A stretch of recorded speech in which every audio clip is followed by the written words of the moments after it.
৩৬০ আউলিয়ার পুণ্যভূমি আমাদের এই সিলেট।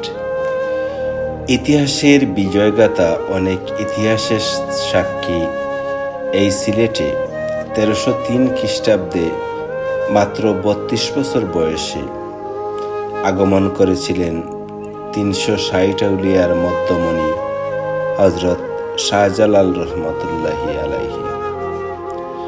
কথিত আছে, তিনি রাজা গৌর গোবিন্দের বাধার মুখে নগরীর শেখগাড় দিয়ে জায়নামাজের উপর বর করে সুরমা পাড়ি দিয়েছিলেন। সুরমা পাড়ি দিয়ে তিনি প্রথম সিলেট নগরীর বর্তমান পীর মহল্লাতে অবস্থান করেন, যার আগের নাম গৌরদুয়ার ছিল বলে লোকমুখে শোনা যায়। সবুজ শ্যামলে আচ্ছাদিত মনোরম পরিবেশ এই পীর মহল্লাতেই হযরত শাহজালাল রহমতুল্লাহি আলাইহি অবস্থান করেন এবং সেখান থেকে তিনি দরগা মহল্লাতে চলে যান।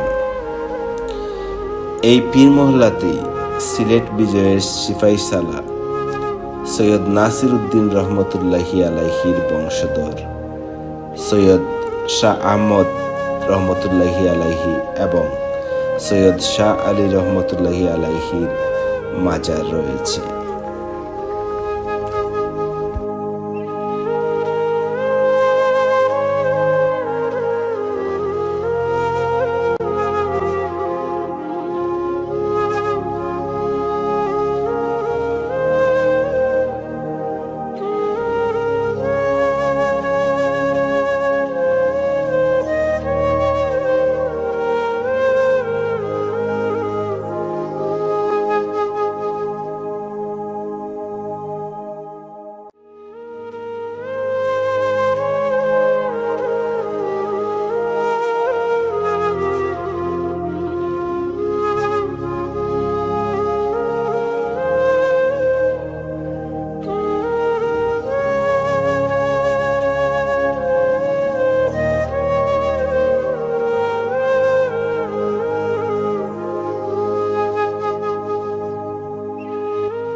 হযরত শাহজালাল রহমতুল্লাহি আলাইহি এই পীর মহল্লাতে অবস্থানকালে বিশুদ্ধ পানি পান করার জন্য তিনি এবং তার সঙ্গীদের নিয়ে একটি কুয়া খনন করেন, যা বিশুদ্ধ পানির চাহিদা মেটায়। কথিত আছে যে কোনো অসুস্থ মানুষ অথবা ব্যাক্কেল মানুষ এই কুয়ার পানি খেলে তার আকল ফিরে পেত। এজন্য এই কুয়াটি আকল কুয়া নামে পরিচিত।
এই পীর মহল্লাতে অবস্থানকালীন সময়ে হযরত শাহজালাল রহমতুল্লাহি আলাইহি একটি মসজিদ নির্মাণ করেন।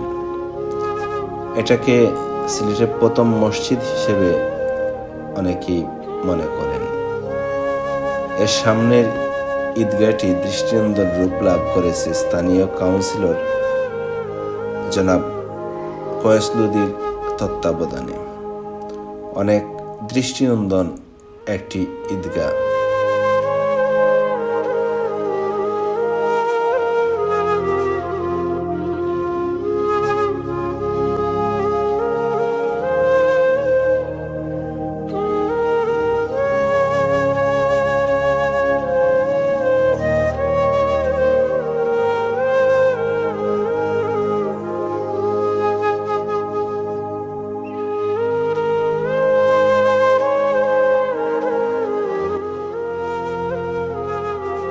হযরত শাহজালাল রহমতুল্লাহি আলাইহির স্মৃতি বিজড়িত এই পীর মহল্লার আকল কুয়া এবং এই দৃষ্টিনন্দন মসজিদটি দেখে আসতে পারেন।